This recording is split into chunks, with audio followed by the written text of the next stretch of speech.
Eu vi o Xamã quebrando. Ah! Ó, no mesmo tom, ó. Ah!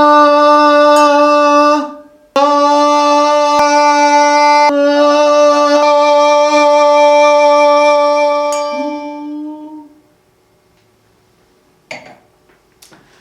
Olá pessoal, tudo bem?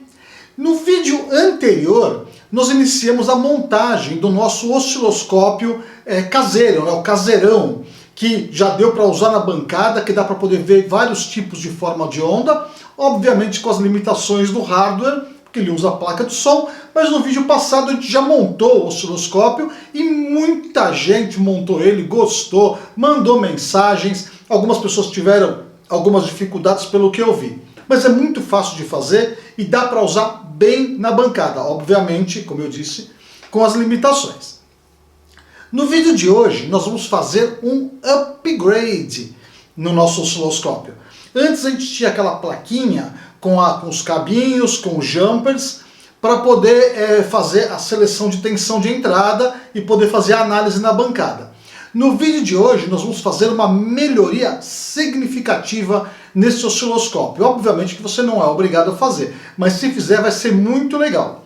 No vídeo de hoje nós vamos transformar a nossa plaquinha nesse osciloscópio aqui. Olha que coisa linda nesse instrumento aqui, que tem todas as características para poder facilitar o trabalho na bancada. Vai ter os controles de intensidade, né, dos atenuadores, as entradas do canal esquerdo e direito, caso você opte por fazer o nosso osciloscópio da versão estéreo, de 2 canais, e uma saída aqui atrás, que é para poder ligar justamente na plaquinha de som. Depois que vocês verem esse instrumento funcionando, eu acredito que vocês vão querer fazer ele, porque vai ser muito legal ter um instrumento feito pelas próprias mãos na bancada de trabalho. Obviamente que ele não substitui um osciloscópio de verdade, um osciloscópio de bancada, porque as características são outras. Isso aqui é mais para você poder aprender a utilizar um osciloscópio, e ele permite sim que você trabalhe com sinais de baixa frequência, até 20 kHz mais ou menos, na faixa de áudio. Então você pode fazer inúmeras medições, principalmente utilizando esse software aqui, que é o Visual Analyzer, que permite você fazer análise de distorção harmônica, análise das fundamentais, permite você levantar a curva de resposta de amplificadores, de equipamentos de áudio, etc. Ele não é um software simplesinho não, apesar da limitação do hardware. Então é isso, pessoal. No vídeo de hoje nós vamos ver como fazer este equipamento aqui. Eu vou explicar o que vai ser feito, e vocês também poderão construir algo bem parecido com esse nosso osciloscópio caseirão, mas que tem uma carinha super bonita. Vamos lá então, pessoal? Vamos a esse vídeo que vai ser fantástico. Vamos lá!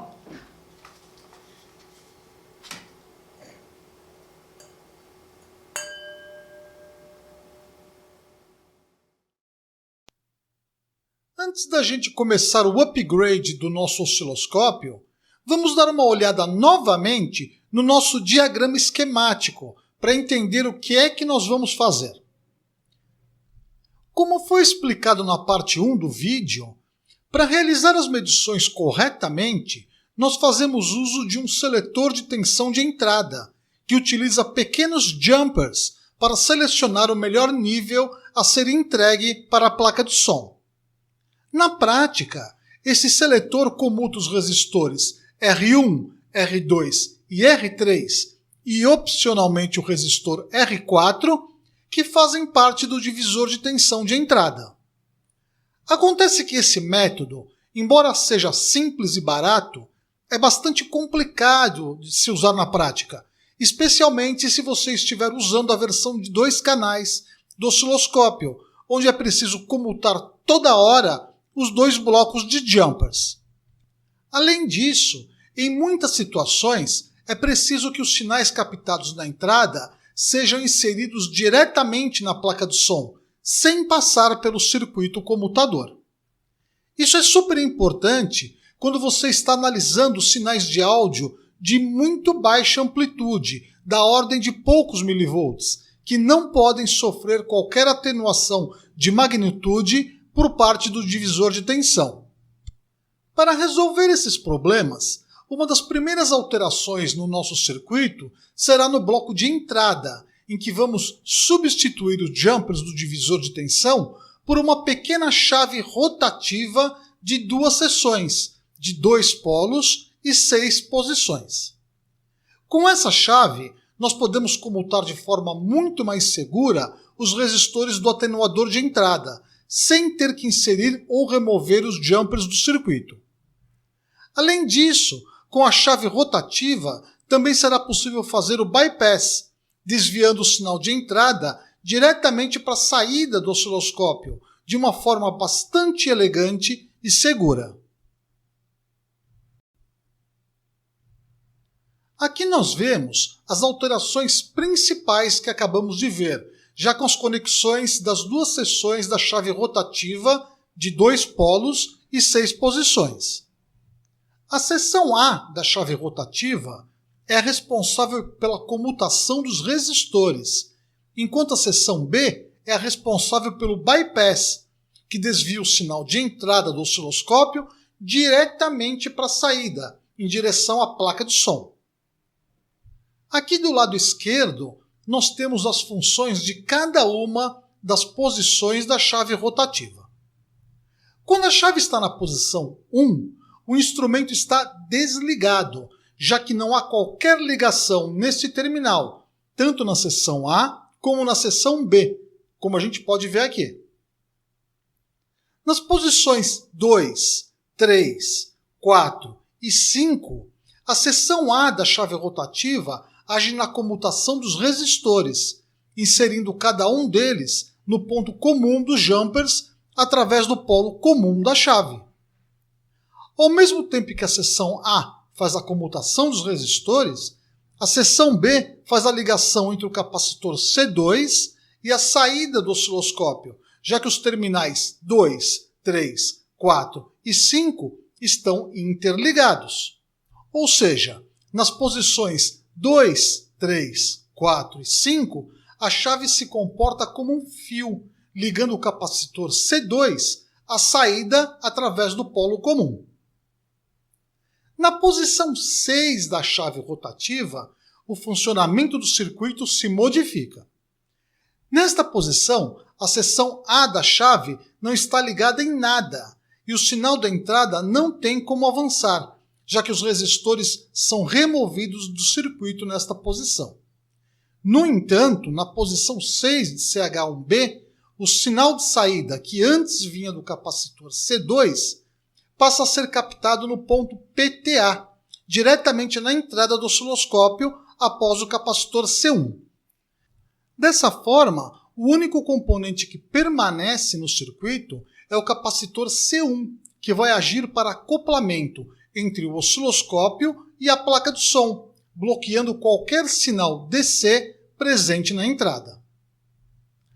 Aqui do lado inferior direito, nós vemos a chave rotativa vista pela parte de trás, com os respectivos terminais e polos destacados em cores diferentes.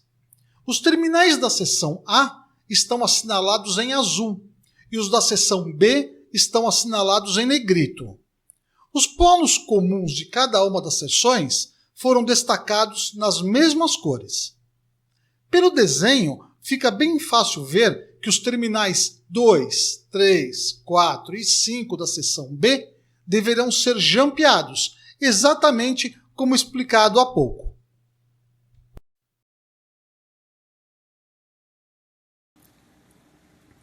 Para fazer a construção do osciloscópio numa caixinha, eu vou usar uns poucos componentes. Aqui são 2 pedaços de calha de PVC, que eu já mostrei como usa em vídeo passado. Essa aqui é a calha que vai à frente, que eu já furei aqui. Também vou utilizar 2 conectores BNC para fazer a conexão das pontas de prova, né? Da conexão onde vai ser feito os testes. 2 chaves rotativas de 2 polos 6 posições e 2 knobzinhos bonitinhos aqui para poder combinar com o painel. Para poder fazer a estrutura, eu vou montar esses 2 aqui nessa basezinha de plástico, uma basezinha pequenininha que vai ser colado aqui assim. Vai ficar legal. E para dar um charme a mais, eu vou utilizar um painelzinho que eu fiz em acetato na impressora jato de tinta, que vai ser preso aqui em cima do nosso osciloscópio. Então, vamos então à montagem do equipamento. Eu iniciei a construção do gabinete colando as calhas já perfuradas na base plástica, utilizando um pouco de cola quente. Na sequência, eu instalei no painel uma das chaves rotativas e, ao mesmo tempo, inseri o acetato com a serigrafia através do eixo da chave. Após alinhar o acetato com os furos, inseri a segunda chave rotativa, tomando cuidado para não estragar as impressões. Com as chaves instaladas e o painel de acetato perfeitamente alinhado, instalei os conectores BNC de entrada. Com tudo perfeitamente encaixado e montado, eu dei início à montagem eletrônica.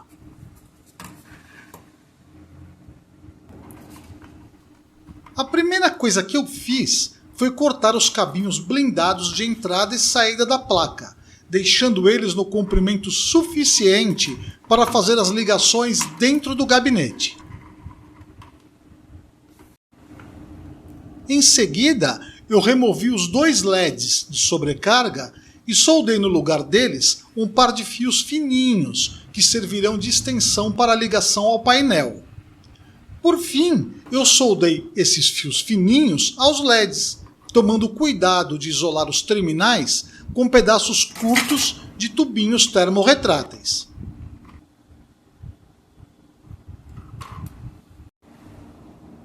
Após fazer a extensão dos LEDs, foi a vez de soldar nos jumpers os cabinhos que serão conectados às chaves rotativas. Para facilitar a identificação, eu utilizei fios coloridos finos e soldei cada um deles aos terminais que são ligados aos resistores.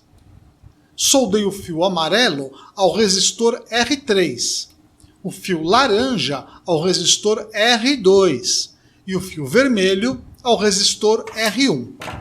Por fim, soldei o fio marrom ao terminal comum dos jumpers.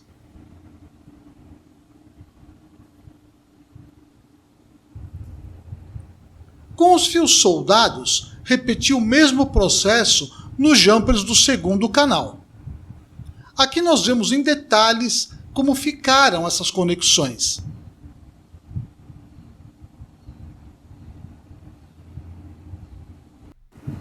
Eu finalizei as ligações na PCB soldando os fios dos respectivos terminais PTA, ou seja, diretamente às trilhas comuns de entrada de cada um dos canais. Como a gente viu no esquema, esses serão os fios do bypass, que levarão os sinais do canal 1 e 2 do osciloscópio diretamente às saídas, sem passar pela PCB. Com as conexões a PCB terminadas, foi a vez de preparar o cabeamento do jack de saída. Para isso, eu usei um fio blindado estéreo fino e soldei cada um dos dois fios internos aos terminais do jack P2 estéreo, lembrando que as blindagens dos cabinhos devem ser unidas e soldadas ao terra do jack P2. A imagem mostra essa ligação.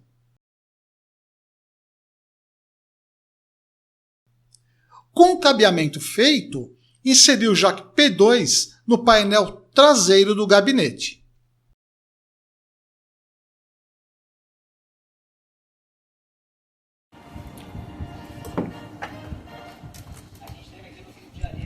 A construção da PCB dentro do gabinete começou com uma pequena avaliação de onde eu iria instalar a placa, e só depois de achar uma posição definitiva, fixei a PCB provisoriamente com alguns pedaços de fita adesiva.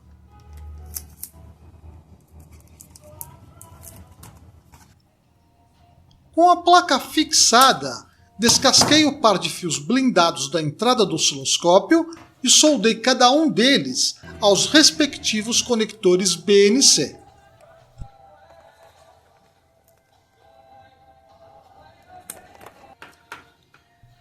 Com os conectores BNC soldados aos fios de entrada, iniciei a ligação da seção 2 da chave rotativa de 2 polos e 6 posições.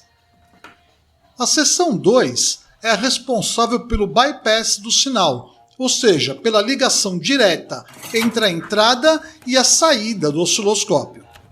Para que isso funcione corretamente, é necessário que os terminais 2, 3, 4 e 5 dessa seção da chave sejam unidos, formando uma ponte. Infelizmente, eu não fiz a gravação dessa parte, mas aqui nós vemos nitidamente como é essa ligação. Na realidade, é apenas um fio rígido ligando os terminais 2, 3, 4 e 5 dessa seção. Com a ponte feita, soldei o fio blindado que vem da saída da PCB a essa ponte.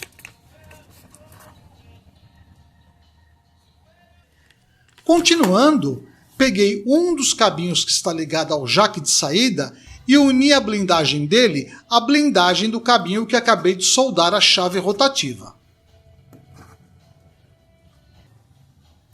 Finalizei essa etapa soldando o fio blindado que vem do jack ao polo comum da seção 2 da chave rotativa.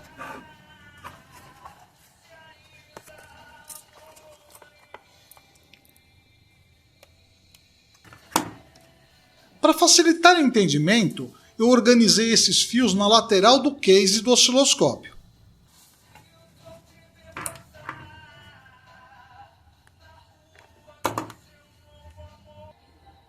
Por fim, soldei o fio que vem do PTA da placa ao terminal 6 da chave rotativa.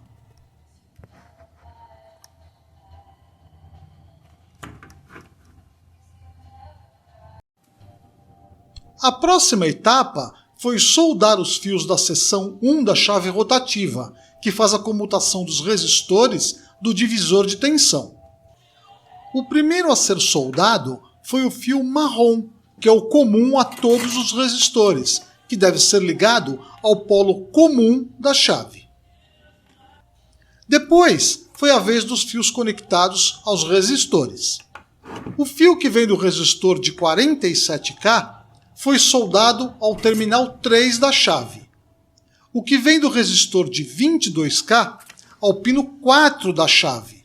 E o que vem do resistor R1 de 10K ao pino 5 da chave.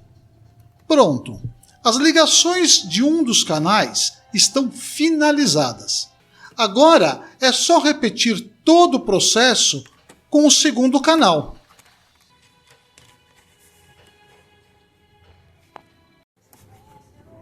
Uau! Por um desses milagres da vida, num piscar de olhos, no estalar de dedos, o segundo canal apareceu prontinho da Silva. Eu aproveitei que estava montando o segundo canal e dei mais uma boa ajeitada dentro do gabinete, passando inclusive os cabinhos blindados por dentro de 2 tubinhos termorretráteis.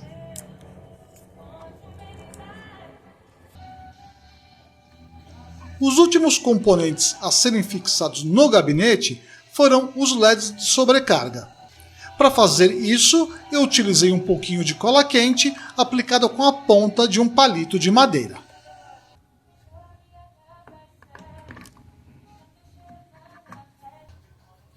Com os LEDs devidamente montados e todos os componentes bem fixados ao painel, chegou a hora de finalizar a nossa montagem, dando um toque de magia e elegância ao nosso instrumento.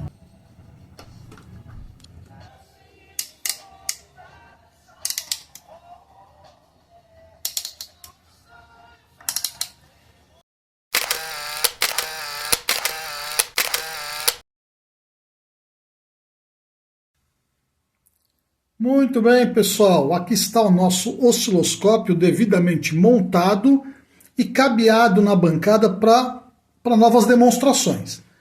Aqui, como a gente pode ver, eu vou utilizar o nosso gerador de funções, o nosso osciloscópio, na função de 2 canais, ou seja, nós vamos usar os 2 canais para fazer esse teste, o nosso Visual Analyzer, que já está perfeitamente configurado, só que dessa vez eu não vou utilizar a plaquinha externa, eu vou utilizar a entrada de áudio do próprio laptop, que ela é uma entrada estéreo e permite que a gente utilize os 2 canais. Aqui no gerador de funções, eu setei o canal amarelo, que é o canal 1, para fornecer um sinal de rampa de 1 kHz, com 100 mV de amplitude. E no canal 2, azul, eu vou gerar o mesmo sinal de 1 kHz com 100 mV também de amplitude.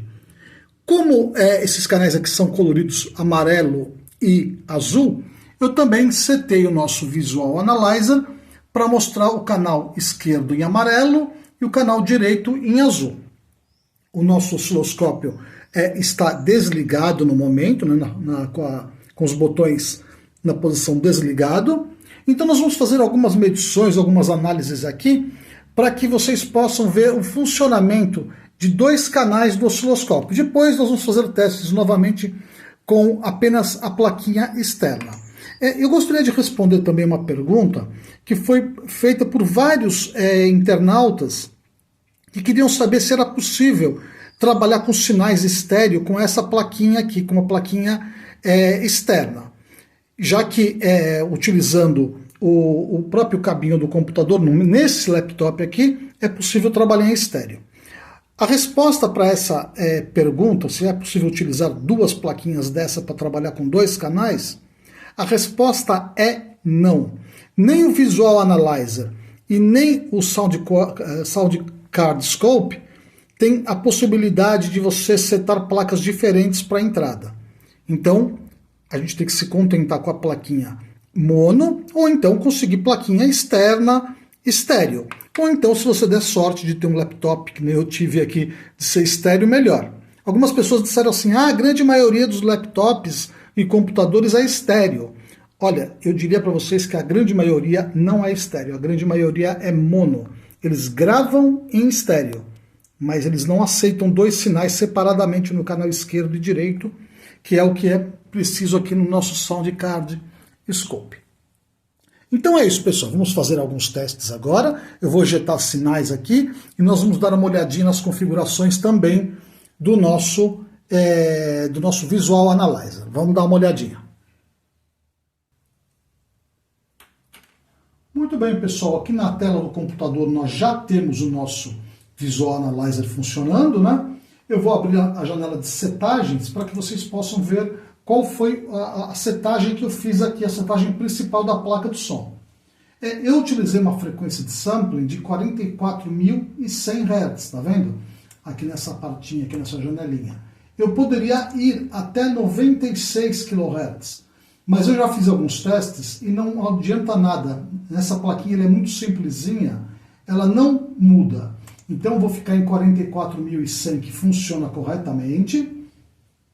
Isso permite que a gente veja sinais de até 22.050 Hz, como a gente está vendo aqui na setinha do mouse aqui. Nós estamos trabalhando com 2 canais, estéreo, canal 1 e canal 2, e 16 bits de profundidade. Esses 16 bits é a forma como o conversor analógico digital trabalha dentro do Visual Analyzer. Se você colocar 24 bits, ele vai ter uma resolução melhor nas medições, ele vai fazer uma conversão melhor das medições. Mas isso faz com que o programa consuma mais processamento do processador do computador. Então eu vou manter em 16 bits, que vai trabalhar mais suave para a gente poder fazer a análise dos nossos sinais aqui. Eu vou dar um OK. Muito bem. E vou ligar o Visual Analyzer. Aqui está o Visual Analyzer ligado. E agora eu vou injetar o sinal do gerador de sinais no nosso osciloscópio, no que a gente acabou de montar ele, que vai levar para a placa de som interna do laptop. Eu vou iniciar com o canal, primeiro com o canal esquerdo, que é o canal amarelo, que no caso aqui do nosso gerador de funções é o canal amarelo também, que está gerando um sinal de rampa de 1 kHz. Ele está desligado, eu vou subir aqui. Aqui a gente já vê alguma coisinha ali em cima, uma ondinha bem pequenininha ali em cima no canal amarelo. Vamos aumentar um pouquinho mais isso, a onda ficou maiorzinha. Então vamos colocar direto.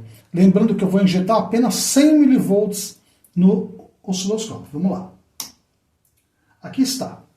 Nós temos uma forma de onda triangular no canal 1, como a gente pode ver, que é a mesma forma de onda gerada pelo injetor de sinais, pelo nosso gerador de funções. Agora eu vou injetar o sinal senoidal no canal 2. A gente vê uma ondinha pequenininha ali embaixo, uma ondinha maior, e agora uma onda senoidal de 1 kHz no canal 2. É importante notar que esta onda ela tem apenas 100 mV, que é um sinal bem fraquinho, que é o sinal que a entrada de microfone permite, que é uma entrada que trabalha com sinais bem delicados mesmo, da ordem de 5, 10 mV. Aqui no caso nós estamos injetando 100 mV, que já é um sinal bastante elevado. Eu vou aumentar o sinal do canal 2, que é o canal da onda senoidal. Vamos dar uma olhadinha aqui. Eu vou na amplitude desse sinal aqui e vou aumentar bem ele. Vamos ver. Vamos colocar para 200 mV aqui. Ó. A gente pode ver que com 200 mV ele já começa a ficar completamente quadrado ali. Ó. Aquela que era uma onda senoidal virou uma onda bem estragada ali. Ó. Observe o pico ali em cima, ó, dela quadradinho. Por quê? Porque ele está saturando a entrada da placa de som. Então o que a gente tem que fazer nessa hora? Nós temos que diminuir o nosso atenuador do osciloscópio que nós montamos. Ele está na forma direta, eu vou colocar aqui no 20 volts máximo, que é mais ou menos uma atenuação de 10 vezes. Vamos lá. Ali está. O sinal perfeitamente atenuado no canal 2 da tela. Eu posso continuar aumentando. Vamos aumentar.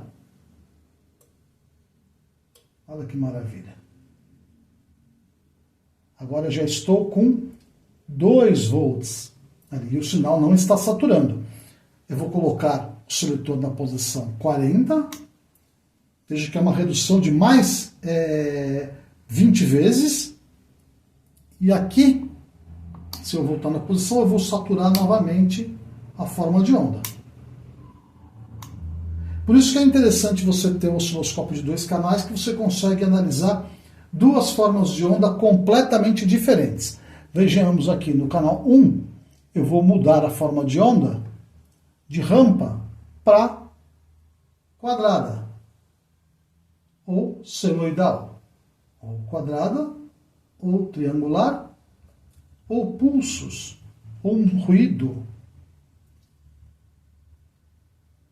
E assim nós podemos trabalhar diversos tipos de forma de onda no canal 1 e no canal 2. Uma coisa bastante interessante também, utilizando o Visual Analyzer, é que eu posso mudar a base de tempo de forma independente. Eu posso, por exemplo, trabalhar no canal 2 com outra base de tempo diferente da base de tempo do canal 1. Observe que interessante. Ó. Com isso eu posso analisar sinais de forma diferente, coisa que não é possível num osciloscópio convencional.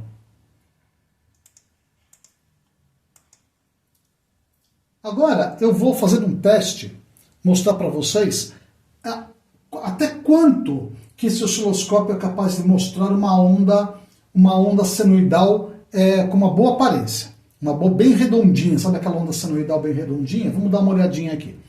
Só que para você ter uma onda senoidal bem redondinha em frequências mais elevadas, você precisa clicar nessa opção D/A.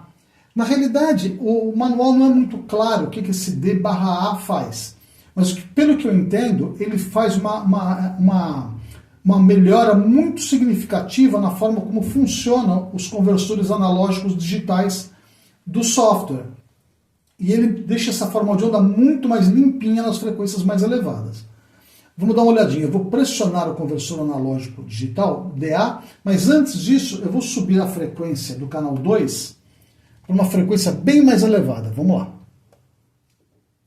Vamos colocar aqui no canal 2. Opa, aqui. Aqui ele está em 1 kHz. Eu vou subir essa frequência. Aqui eu estou com uma frequência bem mais alta, estou com uma frequência de 6 kHz. Eu vou melhorar a base de tempo aqui para a gente poder ver essa senoide melhor. Observe que ela já tem um certo entortamento, né? Já é possível ver que ela tem um certo entortamento. Mas veja que interessante, eu vou subir um pouco mais. Aqui nós estamos em 10 kHz e a forma de onda está bem capenguinha ali. Eu vou aumentar um pouquinho essa amplitude dela. Vou colocar uma forma de onda de 3 volts para vocês verem melhor. Com 3 volts a gente vê que a forma de onda está bem ruim, uma forma de onda senoidal, ela deveria estar redondinha que nem a de cima. Mas isso, para isso é necessário que você clique no conversor analógico digital. Observe, ele vai mudar essa forma de onda. Ali está ela, redondinha, linda. Vamos melhorar mais. Observe que interessante, ó. Ele vai deixar lá bem redondinha. Ele faz uma análise e ali está uma forma de onda de 10 kHz. Eu vou fazer o mesmo agora no canal 1. Vamos subir essa frequência do canal 1. Vou também aumentar primeiro o nível dessa tensão aqui. Vou colocá-la também em 4 volts. Ali está saturada. Deixa eu diminuir aqui. Diminuir mais. Aqui está. As duas formas de onda tem 4 volts de amplitude. E agora eu vou mudar a frequência desta forma de onda. Vou levar ela até 10 kHz. Vamos melhorar a base de tempo. E vamos ligar o conversor analógico digital. Aqui está, nós temos uma forma de onda de 10 kHz, tanto no canal 1 como no canal 2. Vamos ligar o nosso frequencímetro. Aqui está, 10 kHz cravados aqui. Vamos continuar aumentando. Vou passar para 15 kHz. Olha que maravilha, a forma de onda está linda na tela. Vamos melhorar ainda mais essa forma de onda aqui. Observe que quando a gente mexe na base de tempo, ele demora um tempinho para deixar a forma de onda bonitinha ali na tela. Vamos continuar aumentando para 16 kHz, 17 kHz, 18 kHz, 19 kHz, uma forma de onda linda, 20 kHz, a forma de onda amarela no canal 1. Vamos melhorar agora aumentar agora para 21 kHz. Observe que ele continua mostrando uma forma de onda bem organizada na tela, mas a forma de onda, nesse momento, ela caiu bastante a tensão. Ó, vou voltar para 20 kHz, aqui 21 kHz e 22 kHz já praticamente é inútil. Aqui 21 kHz, 20 kHz. Perfeito. Uma das opções bastante interessantes para serem feitas com o osciloscópio duplo traço é a produção das figuras de Lissajous. São aquelas figuras geométricas que são obtidas a partir de sinais harmônicos injetados no osciloscópio, no canal 1 e no canal 2 do osciloscópio. Nós já fizemos as figuras de Lissajous outras vezes, e nós também já fizemos as figuras de Lissajous utilizando o nosso traçador de curvas, que eu ensinei a montar em vídeo recente. Aqui no nosso caso, eu setei o gerador de funções para produzir duas formas de ondas senoidais. A primeira onda senoidal de 400 Hz no canal 1 e outra onda de 400 Hz no canal 2. A gente pode ver essas formas de onda aqui na tela. Só que no caso, eu vou manipular as entradas do osciloscópio de modo que ele possa trabalhar no formato XY. Observe. Aqui está várias formas de trabalhar com esses sinais. Aqui tem a XY, observe. Aqui está uma figura típica de Lissajous aqui, talvez um pouco saturada devido a alguma sobrecarga no próprio sinal. Vamos diminuir um pouquinho. Aqui ela está mais bonitinha, mais redondinha. E vamos então manipular o próprio gerador de sinais para que ela possa alterar o padrão aqui na tela. Um dos canais está com 400 Hz e a fase dele em 0. O outro canal está com a mesma frequência com a fase em 80 graus. Eu vou manipular a fase e a gente vê que a figura de Lissajous também muda. Aqui eu estou com a fase a 0 grau e é esperado exatamente isso, um traço oblíquo na tela. Eu vou inverter a fase, vou colocar a fase em 180 e a gente vai ver que ele vai ficar oblíquo do lado contrário. Ali está. E podemos continuar manipulando. Agora eu vou fazer uma mudança na frequência. Vou mudar a frequência do canal 2. Vamos mudar devagarzinho. Ali está. As figuras de Lissajous são muito interessantes, porque antigamente não se tinha frequencímetro como tem hoje, etc. E você conseguia fazer as medições da frequência justamente observando as figuras de Lissajous. Você conseguiria ver a frequência, os períodos, apenas medindo quantos lóbulos a figura de Lissajous tem e como ela está inclinada na tela. Observe que interessante. Eu vou dobrar a frequência do canal 2. Aqui, uma frequência, uma que é o dobro da outra. O canal 1 tem 400 Hz e o canal 2, 800 Hz. Vamos aumentar para 1600 Hz. 1600 Hz. A gente consegue analisar a diferença de um canal para outro de frequência contando o número de lóbulos na forma da figura de Lissajous.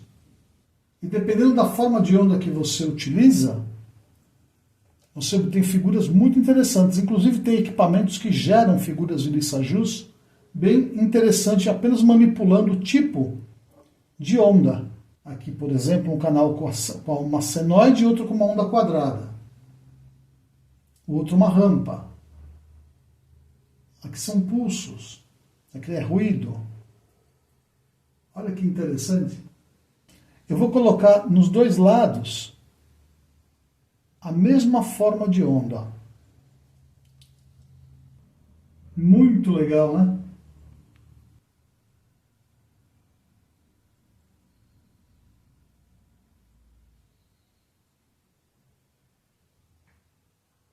Um dos testes mais interessantes a serem feitos numa oficina mecânica, numa oficina no autoelétrico, por exemplo, é o teste do sensor de rotação indutivo.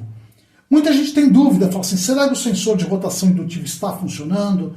Será que ele não está funcionando? O uso de um osciloscópio para testar um sensor indutivo é a coisa mais perfeita que tem, porque você não tem dúvida se ele está ou não funcionando. Você pode testar um sensor indutivo de várias maneiras. Você pode testar o sensor indutivo com ele preso no próprio suporte dele no automóvel, onde essa ponta aqui fica próxima à roda fônica presa ao virabrequim, ou você pode testar ele diretamente na mão, ou você pode testar ele nos fios, diretamente nos fios até a central automotiva, até a ECU, porque você captando o sinal ali na ECU, você já sabe se o sensor está bom, se a fiação está boa, etc.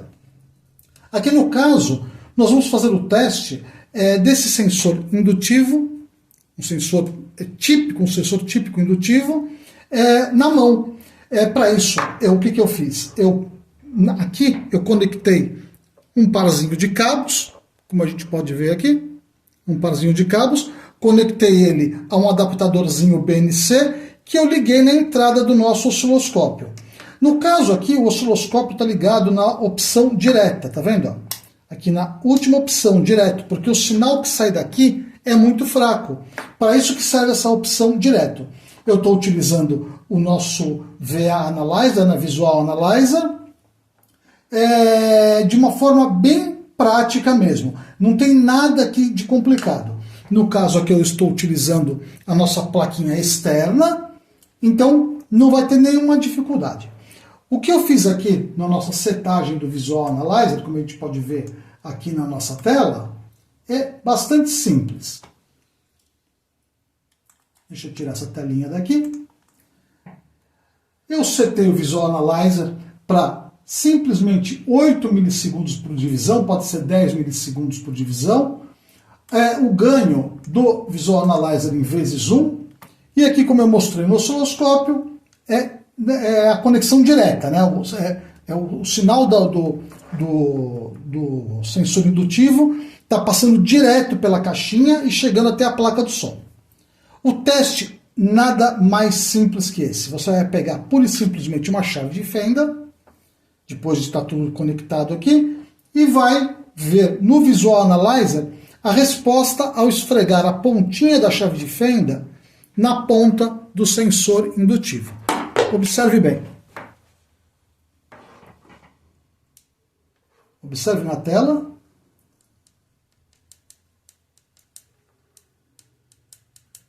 Essa é a resposta quando você encosta a chave de fenda magnética metálica na frente de um sensor indutivo.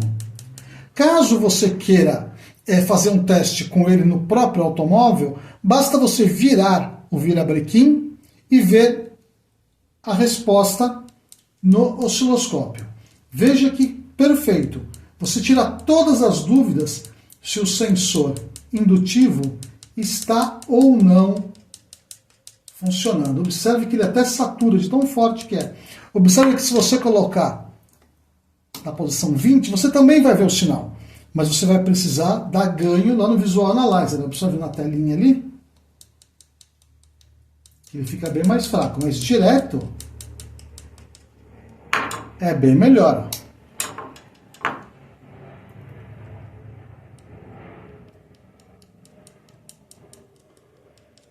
É um dos testes mais fáceis de serem feitos e acaba com a dúvida se o sensor indutivo está ou não funcionando. Observe.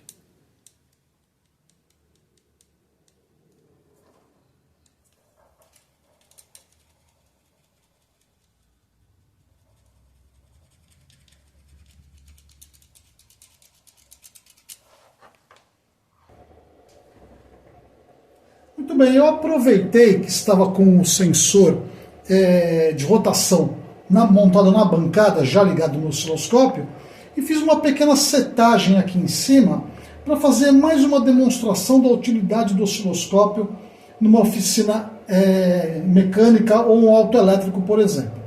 Aqui eu montei uma bobina de ignição, já ligada no nosso driver, falta só fazer a conexão do fio para poder acionar a bobina. E aqui, no caso, eu vou utilizar o sensor de rotação como um captador para ver os pulsos da bobina utilizando o nosso sensor de rotação e o nosso osciloscópio que nós acabamos de montar. Então agora o que eu vou fazer? Eu vou ligar o fio da bobina, nós teremos a bobina faiscando e o sensor, ao aproximar da bobina ou do cabeamento, vai ter que revelar no osciloscópio os pulsos de alta tensão. Vamos dar uma olhadinha. Vamos ligar aqui. Ela já está pulsando e piscando e faiscando. Observe que interessante. A longa distância, o próprio osciloscópio já mostra os pulsos, porque ele está captando, ele é muito sensível. Ele já mostra os pulsos aqui. Então, se você aproximar o sensor do cabeamento, ou da bobina, ou do próprio cabo de alta tensão, nós vamos ver esse sinal na tela do osciloscópio. Aqui no caso nós ajustamos o osciloscópio para 6 milissegundos por divisão, na posição direta, com a atenuação no osciloscópio de vezes 5, ou seja, ele está multiplicando por 5 o sinal da entrada. Vamos dar uma olhadinha, vou aproximar primeiramente do cabo de alta tensão. Observe o pulso de alta tensão. Olha que impressionante a potência do pulso de alta tensão sendo captado pelo sensor de rotação. Outro canal, a outra vela, né? Aqui. Observe que aqui, no cabeamento, onde a gente tem pulsos de mais de 450 volts, observe ali o pulso de alta tensão na tela do osciloscópio. São pulsos bem longos mesmo. Observe que impressionante. Isso é muito útil quando você está utilizando, tentando saber se a bobina está pulsando ou não. Porque tem bobinas que elas ficam muito difíceis de manipular. Então, se você pegar e colocar aqui no próprio sensor uma haste e aproximar da bobina, você vai conseguir captar esse pulso. Tem bobinas que são tão longínquas que você não consegue chegar nela. Observe aqui, ó. Perto da bobina. Olha o tamanho desse pulso, pessoal. Dá até medo, ó. Deixa eu centralizar melhor aqui no osciloscópio o pulso. Está? Observe aqui que é perto da saída da alta tensão. É tão forte que ele satura. Vamos baixar aqui o zoom. O zoom vezes zoom, hein? Que é o mínimo. Mais perto ainda, novamente, a gente consegue enxergar o pulso de alta tensão ali, ó. É ou não é uma mão na roda um osciloscópio na oficina? Agora você imagina você com um osciloscópio de primeiríssima linha. Se esse aqui, simplesinho, que a gente montou na nossa bancada, já faz isso, já permite que você analise esses pulsos, você imagina um osciloscópio de alta qualidade, que você não é capaz de fazer com ele. É isso que é o diagnóstico por imagem, que se diz na área automotiva. Você consegue fazer muitas análises somente utilizando o osciloscópio multímetro. Fantástico, né? Agora é importante você, sempre antes de fazer isso, ter certeza de que o cabo não está vazando alta tensão. Porque se estiver vazando alta tensão, a faísca pode pular aqui no nosso sensor de rotação e danificar o instrumento. Mas olha só. Fantástico, hein?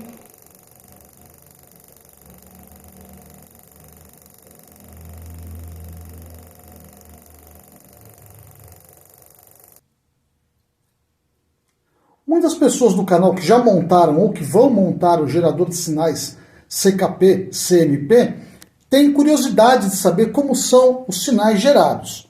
Então nesse vídeo aqui eu vou fazer uma pequena demonstração para vocês, nesse segmento, ligando o nosso gerador de sinais CKP-CMP no nosso osciloscópio que acabamos de montar. E com ele vai ser possível entender como são esses sinais, alguns dos sinais.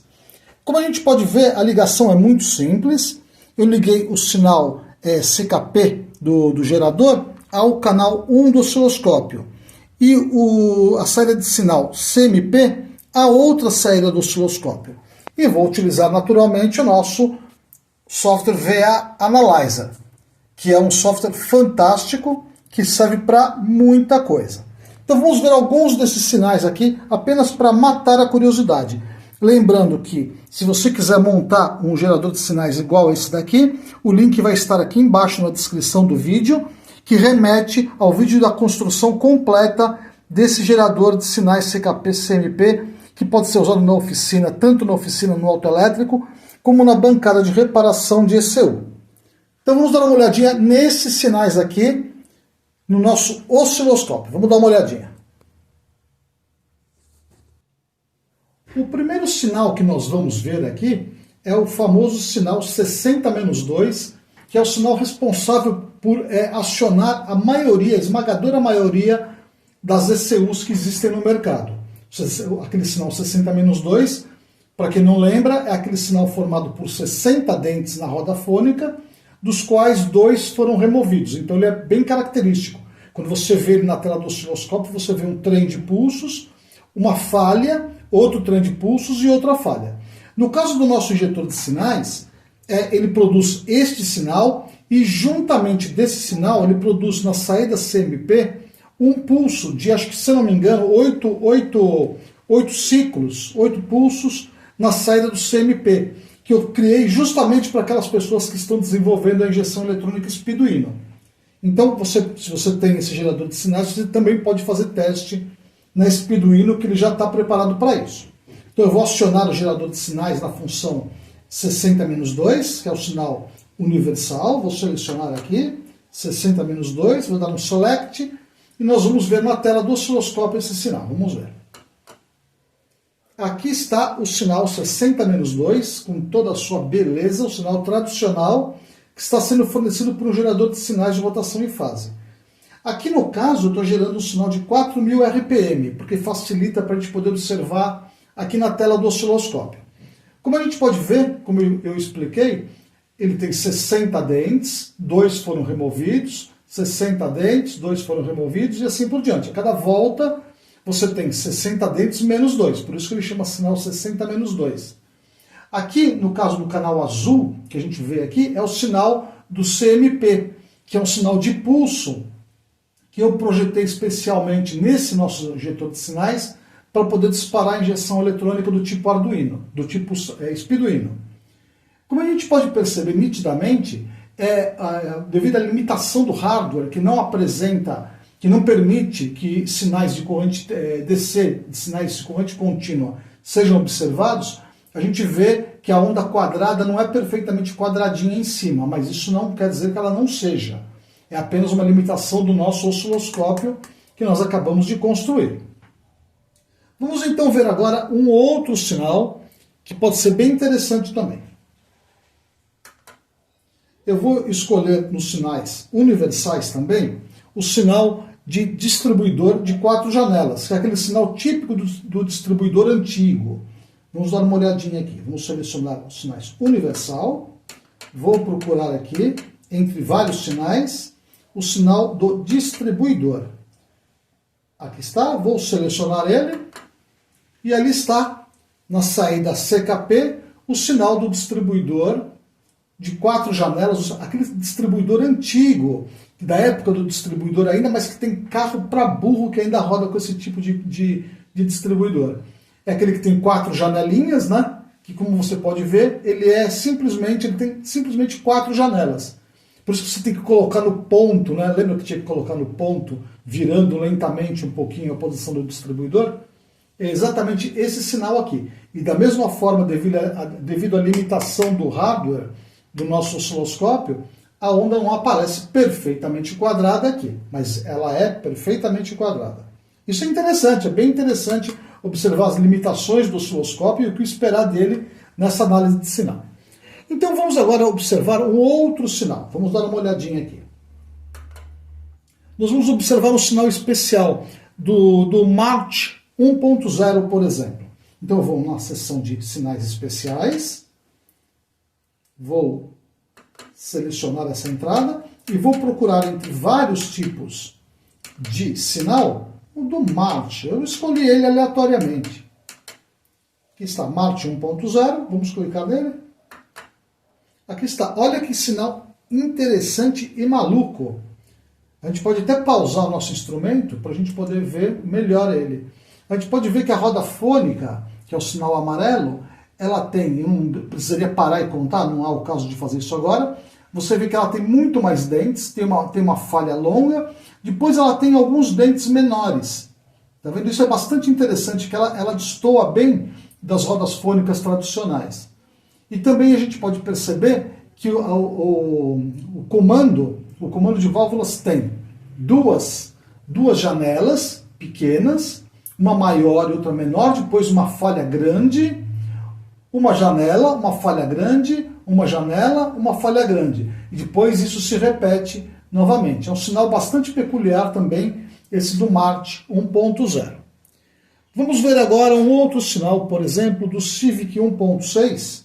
Também estou escolhendo aleatoriamente. Vamos na seção de sinais especiais. Eu vou escolher o Civic 1.6. Eu estou escolhendo simplesmente aleatoriamente os sinais. Aqui está Civic 1.6, vou selecionar ele, deixa eu ligar o nosso osciloscópio aqui. Select. E aqui está o sinal do Civic 1.6. Olha que esse aqui então é mais maluco ainda, porque ele não tem referência nenhuma na roda fônica. Observe a roda fônica, o sinal amarelo, que ela não tem referência. A única referência é dado pelo comando de válvulas. Pelo sinal que sai do comando de válvulas, que é um sinal do sensor Hall acoplado ao comando de válvulas. É ele quem define o sincronismo desse motor do Honda Civic 1.6. A roda fônica não tem uma falha. Se tem a falha, está quebrado, porque aqui não temos falha alguma. Esses são sinais bastante interessantes que você pode utilizar, pode observar do nosso injetor de sinais, ou então ligando o gerador de sinais, o osciloscópio, diretamente nos captadores, né, no sensor de rotação e no sensor de fase diretamente. Seria um sinal muito parecido com esse daqui que você teria que observar no seu osciloscópio.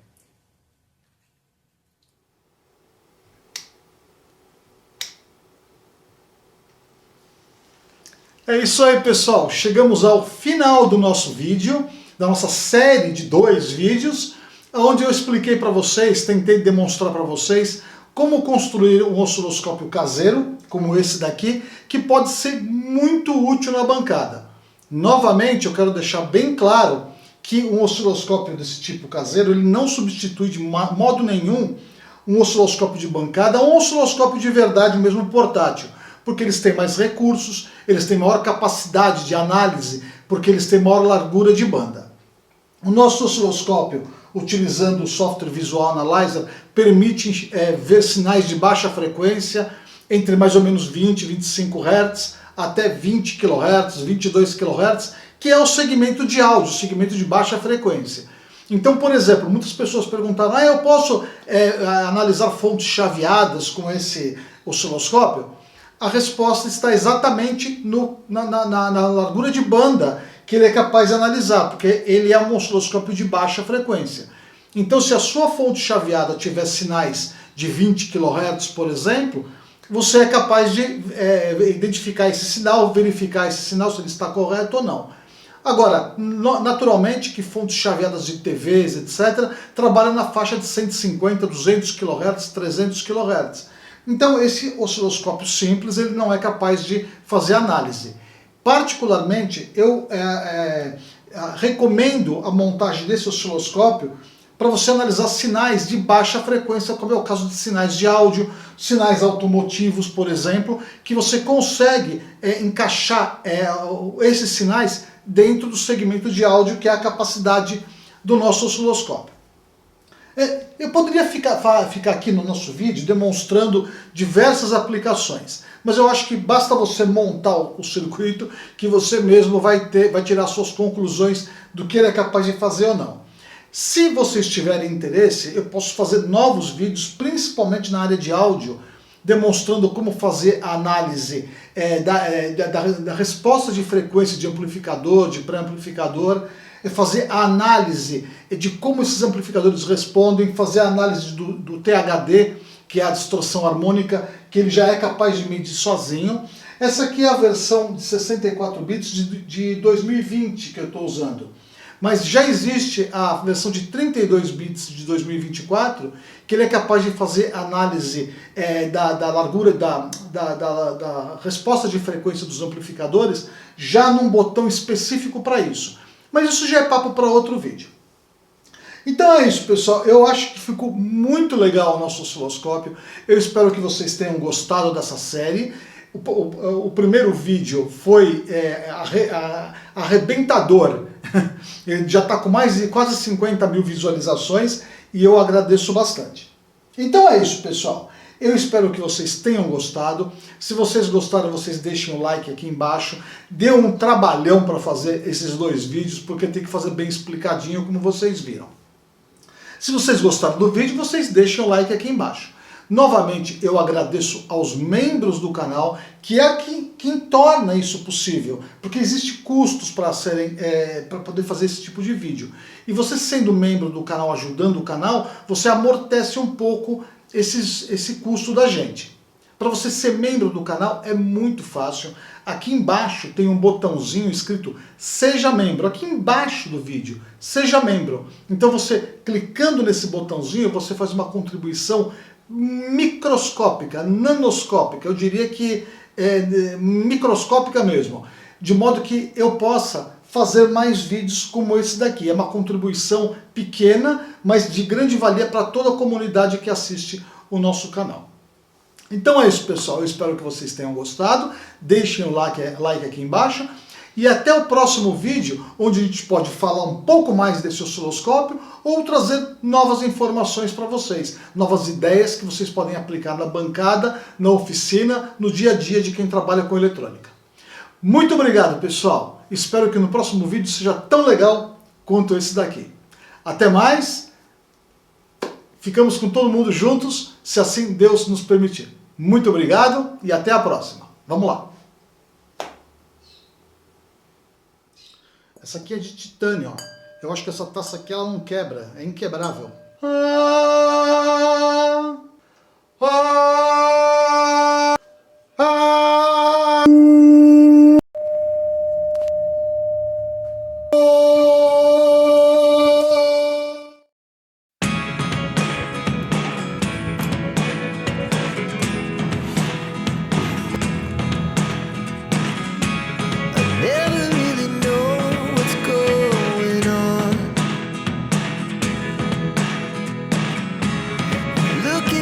Time